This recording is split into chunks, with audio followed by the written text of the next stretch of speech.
It's your girl, Goddess 7, and this is Cuzns Tea Podcast, where we talk to minority entrepreneurs, creators of all genre.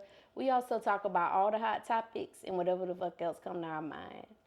And tonight, y'all, I got a very dope individual in the building. Our guest today, she's definitely the definition of a true hustler, y'all. She's an author and a publisher. She's the owner of Agape Beauty Company. She also has a 360 booth business.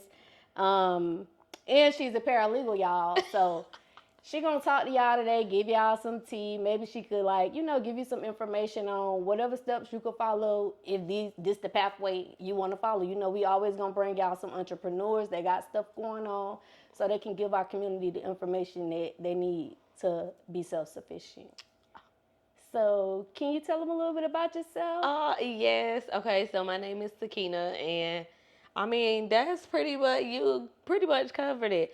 I went to A&T in 2013, graduated from there and came home to Charlotte. I started school again in 2021, I believe it was, to get my paralegal certification. So I have a bachelor's in, it's a bachelor's of science, basically, is what it's called. But my major was mass communications and broadcast production, which is what we kind of talked about. So basically, I'm pretty efficient with all forms of media. So if that's on the camera, off camera. So this right here is, I don't know, give me a little flashback. But yeah, other than that, I do paralegal work now. Right now I'm working for a personal injury firm where they do like workers' comp, personal injury, stuff like that. Some other kind of social security work and stuff like that. But it's cool. Okay. It's all right. Are you originally from Charlotte? I'm from Monroe, so it's like one city over. It's Union County. Okay, so. okay, I know where Monroe is. Yeah, a lot smaller. I used to live like on Monroe Road by that Walmart. By I know exactly where that is. Okay.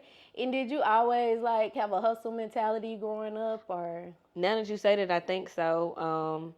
I remember buying jewelry from some kind of website, kind of like an AliExpress website, and selling it to my family in high school. So I remember doing stuff like that a long time ago. So I knew then I wasn't gonna always work for somebody, and I'm still trying to figure that out. But yeah, that's been one of the things, is trying to work for myself. Okay, and then what was like the initiator? Like, what activated it in your life to start the Agape Beauty Company and some of the other businesses that you have going on? COVID. We was a lot of people say bored that. in the house and in the house bored. But I had already been planning, and that was the thing. Like, I had already knew what I wanted to do. I thought I needed all of this, and my biggest plan was like a store. Like, I wanted a hair store, and I just felt like that's what I needed, not realizing like you don't have to have a storefront to start. So I just tried to find a common ground. Which reminds me, so I brought you a gift because I have eczema. Okay. So I started making my own products and things like that. So I brought you a gift, and I wanted to give you some of the products because thank you.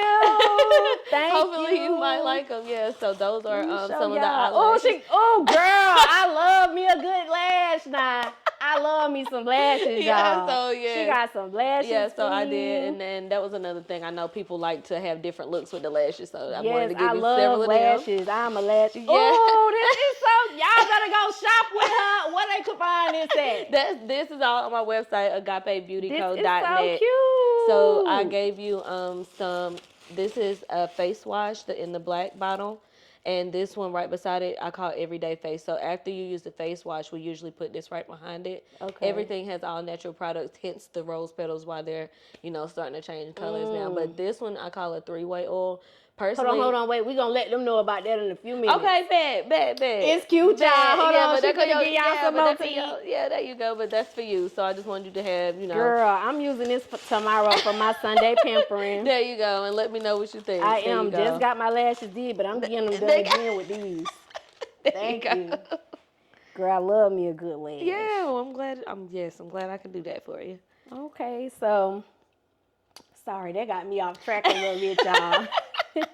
So you are also an author of a children's book, and you have a self-care journal, which just went on sale today. Yeah. So can you tell the Cuzns a little bit about your books, and what made you want to start getting into books? Yeah, so I've always been a reader. Like, I don't mind reading a good book at any time. Yeah, my niece, she was telling me that basically she couldn't write in cursive. And I knew that they didn't teach it in school anymore. And I was telling her, like, do you know when you get a check that you have to have a signature, like, to sign a check? And that's what sparked it, because she was like, what's a signature? How old was she? Girl, she was like maybe 8 or 9. I'm like, okay. A signature is like that's your personal handwriting. Like, when you get a check, you sign it. You know, when you sign important paperwork, they ask for your signature. You can't print certain things, and that just made me think, like, well, damn, if she don't know, I wonder how many other kids don't know. A lot, and that was a good idea. So I had wrote the Cursive for Cuties is what it's called. Oh, that's cute. Cursive for Cuties is what it's called on Amazon, and it was just kind of like playing around trying to see what I can do, but it actually did pretty good, and I was kind of glad that kids got to practice more and now understand, like, this is something you need to know, even though they don't teach you that. So right. Yeah, that was pretty cool. I think so. And then what about the self-care journal? Like, what inspired that? Yeah, I really wanted to do part 2, the Cursive for Cuties. But man, looking back at it, I see where the errors are in the book, and I'm like, how can I make that better? I just wasn't ready to, go part 2 and make sure that it's full force. So I was like, let me try something a little more simple, and what could I use right now? And self-care is one of those things I've been trying to do more for myself. So I was thinking, maybe let me get myself a journal and something else somebody else can, be interested in. So that's what I did. What's some of the things that we could learn from the self-care journal? Personally, I think it's more about learning more about yourself. That book doesn't have much in it because it needs to come from the person reading it. What are your goals? What are your motivation? What are you expecting back from this? Like, you can't just write it. Like, what are you going to do to make that happen? And how have you made things happen for what you're asking for? Okay. So I'm thinking once you write it down and make it plain, you start to look at it every day. That's my plan, is once you start to write, you'll be remembering, like, I left off somewhere, or maybe this is what I need to write down to get to that. So it's more about yourself and not, me giving anything about self-care, but you taking the time to mentally take care of yourself every day, or throughout the year, that is. Yeah, and I think if you look at it every day, you opening up this journal, you looking at it every day, it's definitely going to inspire you and put that flame in you. You might be tired and wake up and be like, oh yeah, I did write that down. Let me get to it. Exactly. So yeah, I think self-journals are definitely important. Do you have any other books that we should be looking out for from you? Not right now. That one, I just kind of was, trying to get back in the groove of things, and so far so good. So that makes me pretty excited, for when I do go back for the cursive. So I'm just trying to keep an open mind and see what else is necessary. Like that, I don't want to just be putting out, meaningless content. I just want to see what else would be necessary. Right. Now, if it's any cousins out there who wanted to, like, start a book or get their book on Amazon, like, what's the process that they would probably need to take if they wanted to start their own books? I guess you just need to know what exactly it is you want to write about, and then the kind of software, because it's not hard. The publishing was through Amazon KDP. Yeah. And literally the steps are up there. But before that, I used Canva, and that's a lot of Canva Pro is one of the biggest things that I use, because illustrations, measurements, it's easy to move things around. You pay for it monthly, but as a business owner, it's a really good investment. So it is. Because you can use that for, like, flyers. You can use it for all kind of stuff, banners, personal items, cups, all kind of stuff. So yeah, definitely get you a Canva account. And definitely get y'all this book on Amazon. Thank you. All right. So let's talk about the Agape Beauty Company. Yeah. So what inspired you to do the beauty company? I know you said you had an eczema. Like, can you talk to us, like, about how the beginning process of that was for you? Yeah, that was kind of like a Bill Nye the Science Guy kind of thing, girl, because I ain't know shit for real. Like, and I technically still don't know. I'm still growing as I grow, like, as I learn and things like that. But I knew what worked for me, and as it worked for me, I've just allowed other people to try it, and it's starting to work for them. So I've had a close relative to tell me that her young baby, she was ready to go take him to get a steroid cream. Because of his skin? It was so bad. It Did looked he have like little eczema bump. It was also? so bad. It reminded Oh, me of me, and I was like, oh man. So before she did, I was like, can you try something before you go? And I actually gave her one of the products that I gave you in that glass bottle, but I didn't put the rose petals in it, and yours has the lavender oil. I didn't put the lavender oil in it. oh, girl, I love lavender. It makes the smell a little bit better, but because he was just a couple months old, I didn't want any extra additives for him. And I checked back in a couple weeks, and she was like, he's completely cleared up. So Okay. for me, that was a big relief. So I just thought, trying what works for me might work for other people, and everything is natural. So that was really my biggest thing, is just seeing what I could do. Okay, so let's talk about the Frona foam face wash. Yeah. Like, what's some of the benefits of that? The face wash, I think, is one of our biggest things, is because you really don't know how oily your skin is. You really don't know how much stuff is in your skin until you actually get a good face wash. So when I started with that, the Dr. Bronner's is what I was using. Okay. And then it was too strong. So I had to dilute it with the coconut oil because I didn't want my skin to dry out. So that's one of the things that I kind of realized is everything doesn't work for everybody, and some stuff you just have to kind of maneuver to make it work for you. So that was my biggest thing there. Okay. And then the everyday face wash, like, what's the difference from that one and the foam face wash? So the everyday face is the oil that I gave you, and that one is what I put on after the face wash. Okay. So that one just keeps you hydrated all day. It still has coconut oil. It has liquid aloe and witch hazel, which if you have the bumps or anything like that, it just dries it out. So that's the only 3 products in that item right there. Okay. Now, with it having the aloe in it, do you have to keep it in the refrigerator or can you keep it out? I usually keep it cool. Most of the time, because it's the liquid aloe, it's 100%. So the container doesn't have from what I've seen, had a like long expiration date. So I just try to keep it cool. And if I haven't noticed anything going on, and that's the other thing, like this is all trial and error for me. So Right. I'm always letting my customers know, please email me. Like, please call Okay. me. If you feel like something ain't right, like let me know, because I don't know. So for Right. me, I'm just telling them a year shelf life, because by that time, if you hadn't used it, you probably should get rid of it.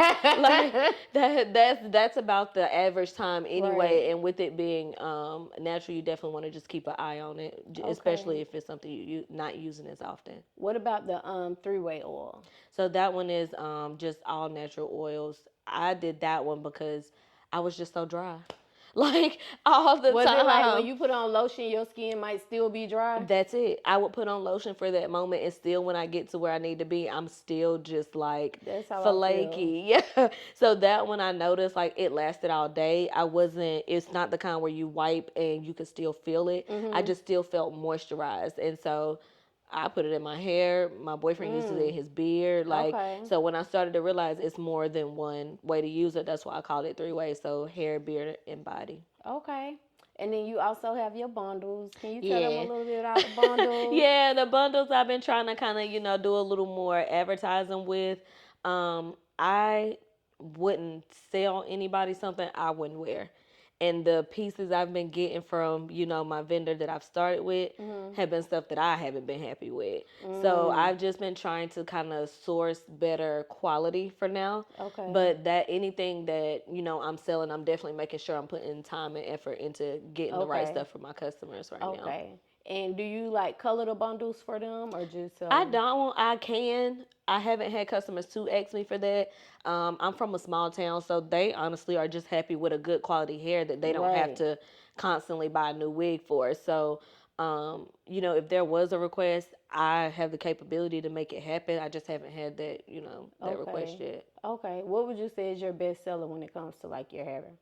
It'd probably be anything body wave. Body wave? Yeah, I'm not sure. Like, I mean, I like it personally because it holds a curl and you can straighten it. But, what I think will sell is not always. That's not always how it goes. So I guess the girls be feeling one thing when they feel it. And, Okay. when the seasons change, things change too. What about inches? What's the most requested inches? It's usually something like 16 to 20. Okay. 16 to 20, and anything longer. The longest I've ever gotten was about 32. Okay. And if it's any cousins out there watching that wanted to start a hair business and they wanted to go invest in getting hair, getting wigs, like what would you say would be a good startup cost for them to put aside to start their business up?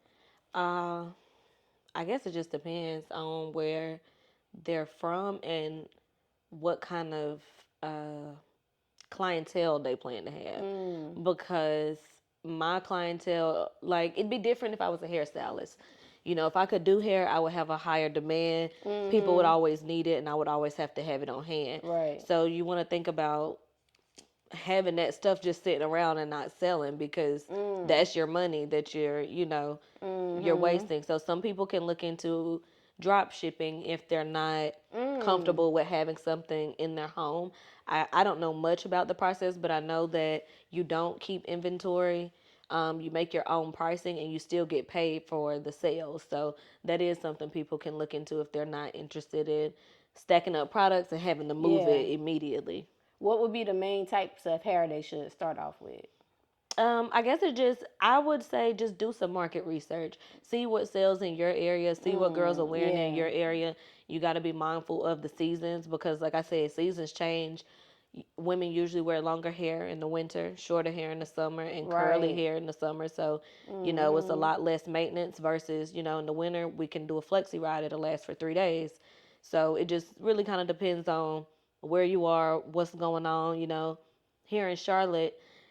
It's always stuff going on, so it's always reason they to be switch. outside over Yeah, here. like the girls be outside, so it's always a reason to switch your hair. But down in Texas, it might not be. The girls can wear straight for 2 months and they fine with it. So it really just depends on your area and your market, kind of things like that. Okay. If you could choose anyone in the world to wear your hair products, I'm gonna say your hair, like the wigs, the bundles, who would it be? Probably Oprah. They don't like that girl, but the girl be Miss Girl gonna get that coin, okay? She is. One thing about Miss Oprah, she's gonna get that coin, okay? And I love a resourceful queen, okay? So yeah. Okay. That would be cool. And then you got the 360 booth. Like, what made you start that? Was it like you going out seeing like, okay, this popping right now? Like, what made you get into the 360 booth? My best friend liked it. That's her thing. Like, if she see one, she was up there. Okay, like they loved it. My mom had went to a wedding earlier in the year of 2023. She got a video. She was like, "Yeah, that was nice." She just came home bragging about it. And so one day I was at a job where a lady was like, "I have one of those and I don't even use it." And I'm like, "Girl, what?" She was like, "Yeah, I paid for it. I put it together and I never used it since." I'm like, "Sell it to me." She was like, "Bet, come get it." Like, I typed up a contract. I sent her a deposit. I went and got it that same week. Like, Okay. And after that, I just learned how to put it together. Canva for my advertising, and I just been promoting ever since. I just added a booking portion to Agape so that people can do everything there.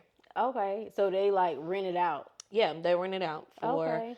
I have a minimum of at least 2 hours, and the maximum is about 6. Okay. And then how much is it per hour? 2 hours is $250. Okay. And when they book, I request half of the deposit up front. And then 4 hours is, I want to say, about 400. We changed our prices recently, but my 360 booth I make more money doing that than I do being a paralegal. Oh, okay. That shit is crazy. Like, that shit is crazy. Like, if I could do what I do every weekend, if I had a booking every weekend of the month, I wouldn't have to go to work. Okay. It would be, like, that would be enough to suffice living. And then what about like the maintenance? Is there any maintenance that you have to keep up on the 360? Not yet. I am noticing some of the things that I kind of want to do to it. The most money I spend on it is lights. Like, I spend more money replacing lights, and then the software is probably right behind it because you have to pay for the software. So that's probably the most. What's like the price range for the software and fixing the lights? That shit is expensive.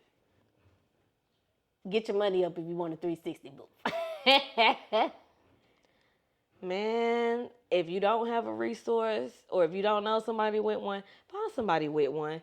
You need a resource, because there's no way I would have known what I'm knowing now without a resource. And shout out to Ade, because There was a man who seen a flyer on Facebook Market, and he was like, I have an event coming up. I can't make it. Can you be there? Literally since that day, me and the man been locked in like this. Why did I just meet that man for the first time last night? For real? Oh, God. For the first time ever, and I had met him last year. It was probably around September, the first time we made contact online, and I filled in an event for him.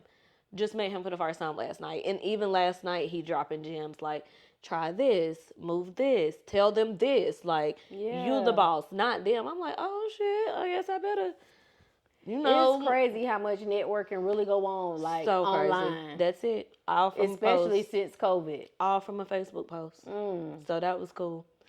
Okay. What's your favorite event you like to do? Do you ever, well, you did that event, so like, what's your favorite event to do when it comes to the 360 booths? I think the weddings. Weddings? Girl, they get fucked up. They get fucked up. They don't mind tipping.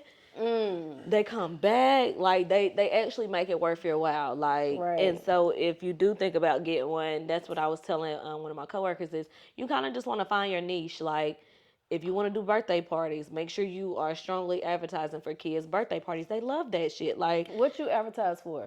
Everything. Oh, okay. Corporate events, parties, family reunions, church events. I've been at church events. We've been to where do we go? For New Year's Eve, we went to this very, very small, like, kind of hole in the wall club, literally in South Carolina. One of the best events we ever been to. They bought us shots all night. They're like, what you want to drink? Patron. Like, what you want to drink? Patron. Like, they're on the booth all night. They're tipping all night. Like, that was an event worthwhile, although it was far, so it was really nice. Okay. And then you also a paralegal. What made you want to get into that? I had always been pushing paperwork. When I was in college, I sold cars for the most part of it, so I was pretty used to pushing paperwork. Then when COVID came, the car industry was at a complete standstill, so I moved into aviation administration, which, if you're in Charlotte, there's a trade school on East Independence where all you have to have is a high school diploma, and they come there and learn how to work on airplanes. So basically, I did their financial aid, I did their intake, I helped them organizing classes. So I was doing administration there, but they let me know, like, if you're not teaching here in aviation or you want to be in operations, we don't have much room for growth. I'm like, well, bitch, what the fuck am I doing here? Like, so I had always thought, I mean, I went to college for communications, but I didn't know what I was going to do with it. Mind you, I didn't have any kind of portfolio from college to show what I've done. So it's like I'm at a blank slate, and I knew I wanted to be in the legal field. I just didn't know how. So one day at work, I actually just researched it, like how to become a paralegal. And they're like, you don't even need this. You don't even need that. You only if you have experience, they want you to have this. If you got a bachelor's degree, they want you to have that. So I'm like, did you have to go to school for it? I technically didn't, but I did. Your experience?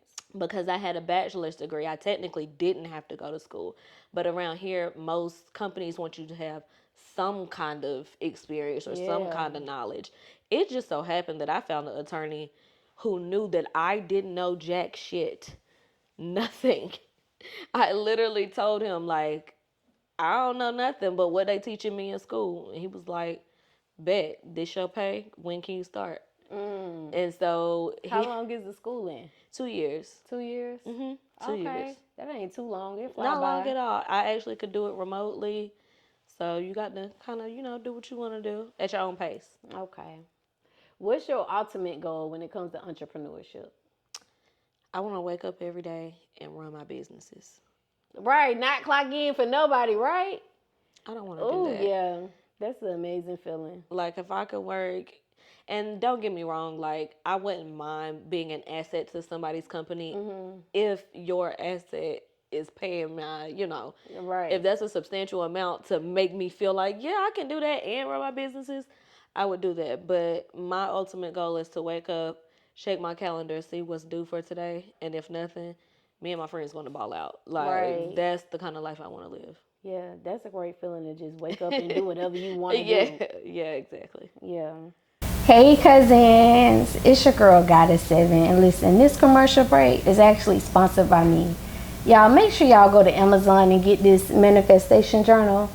369 21-day manifestation journal. I'm gonna help you manifest all of your dreams, everything that you're inspiring. I'm gonna help you get there. I'm gonna guide you in this journal. Make sure y'all go check out Amazon Prime. The link is in the description. Go get your journal. Okay, and what's some obstacles that you had to overcome in your journey of being an entrepreneur? And like, how did you overcome those obstacles? Girl, I ain't have no money.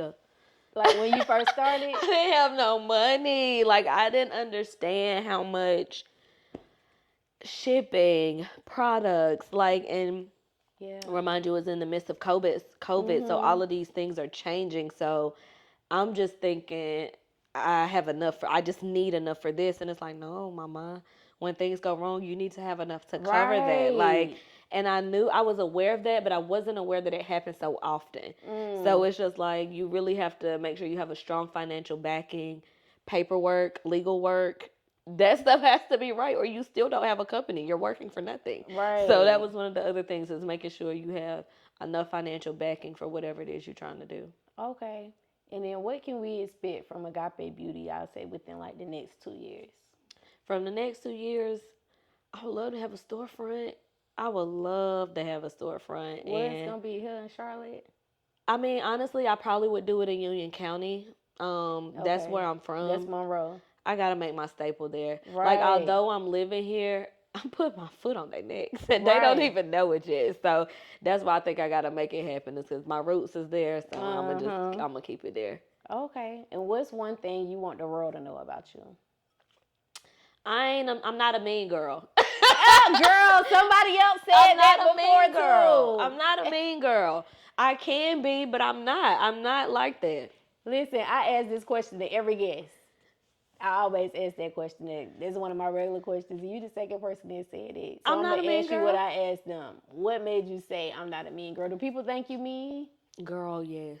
They do? You would not believe how many times me and my friend here, we didn't know y'all was going to be this nice. Like, we thought y'all were, like, mean and suck up. Like, I guess it's because we have a real mean resting bitch face. Like, because your energy is so good, you don't give mean girl spirit. I try to. I'm like, that one thing. It kind of, I don't want to be insulted when I hear it, but it's just like, I done heard it so often now. It's just like, damn, what I gotta do now? Like, but yeah, that's one thing I want in the world. I am not a mean girl. I'm not a bougie girl. Like, it might seem like that, but baby, She is not no mean girl. No, y'all. I'm none here of that. to tell y'all, she not. No. If you could give the cousins that's watching advice, if it's a cousin out there that's like in the beginning of becoming an entrepreneur, what advice would you give them? A lot of research. Like, whatever it is you want to do, just make sure you thoroughly research what you want to do, and then just do it. Like, okay, don't if you're gonna keep researching for 2 years, like, girl, well, come on now. Right. Like, it's okay to do so much, but at some point, I feel like the best experience is gonna be actually getting your hands in there. God said take one step, he gonna take two now. Okay, so what we waiting on? What we waiting on? You know? Yeah. Okay, yeah. So that is one of the main things, is just do your research and make sure you take those steps to make it happen. Okay, I think that was some good advice. Well, y'all, we about to get into this unfiltered tea. Before we get into the unfiltered tea, I want to give a big shout out to Geminiih Hookah, the sponsor of Cuzn Tea Podcast. They sponsored this beautiful hookah. They have mobile hookahs that you can take anywhere, and they look so cute. I was smoking mine the other day. They sponsored this hookah ice pack. It blows so good, y'all. When you just blow on this, I ain't gonna blow on it right now because it came out. I got to put it on the other side. But when we come back, see, it just came out right then. But it smokes so amazing, y'all. I love this hookah. This is actually a portable hookah tip with the keychain on it. You can take this hookah tip anywhere. So when you at the club, you at brunch, you got your own tip right there, y'all. Make sure y'all go support them. They also got these HOOKAHS candles that's on the table. You can check their website out. The link will be in the description, y'all. And we're going to be right back with this unfiltered tea. Y'all already know it's your girl, Goddess 7. And today's commercial break is sponsored by Bundles by K-Lord. She has all types of bundles. This is actually some of the bundles right here. So what type you have again? So right now I'm wearing the straight hair, you know what I'm saying? All I did was crimp it a little bit just to give it some body. But yeah, I'm wearing a 16-inch 5x5 HD closure, and then 18, 20, and 22 for the lengths. And y'all see how long it is? Who 22 is Inches. Who 22 is going that low? Y'all can find my booking site at www.bundlesbykalore.online. That's BUNDLESBYKALORE. Period.